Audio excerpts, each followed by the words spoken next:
order to support his wife. The CEO called all the employees in the company to buy snacks. Seeing a group of people running over, Mona thought they were here to mess up the scene, but they only had eyes for snacks and rushed to pay. Realizing that the opportunity to make money had come, Mona hurriedly asked the CEO to collect the money. But when the employees saw their boss standing in front of them, their eyes were so nervous that soon all Mona's snacks were sold out. The CEO looked at the happy mother and daughter and felt a sense of happiness.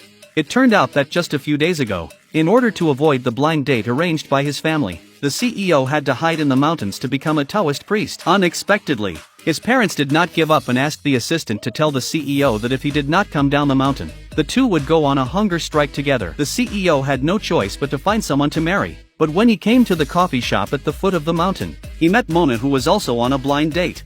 Although Mona's blind date liked her, after finding out that she had a child, he said on the spot that he could get married but could not bring the child. Mona immediately threw a glass of water at him, and the man mocked her, saying that a second married woman like her with a child should never get married in her life. Mona said in anger that even if she pulled someone from the street, he would be 10,000 times better than the man.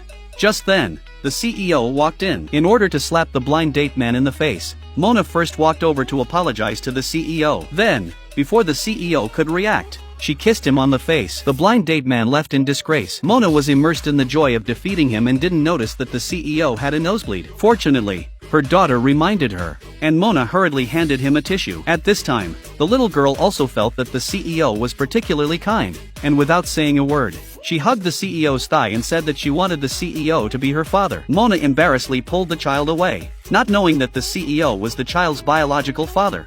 It turned out that 6 years ago, Mona, who was drunk, was pushed into a private room by her bestie, and the CEO happened to be alone inside. Seeing the woman throw herself into his arms, the CEO naturally didn't hesitate. But what neither of them expected was that they would meet again 6 years later, and they still didn't recognize each other. After learning that the CEO was also here for a blind date, the little girl held him and refused to let him go. Seeing that her daughter liked the CEO so much, Mona decided to talk to the CEO. But when Mona asked the CEO if he had a car, a house, and savings, the CEO mistakenly thought Mona was a secular person, so he concealed his identity and said that he had nothing. As a result, Mona was not angry, and she also said that she could support her daughter and the CEO in the future. In this way, the CEO was dragged by Mona to get the marriage certificate, and the family of three looked quite harmonious. Unexpectedly, passers-by commented like this: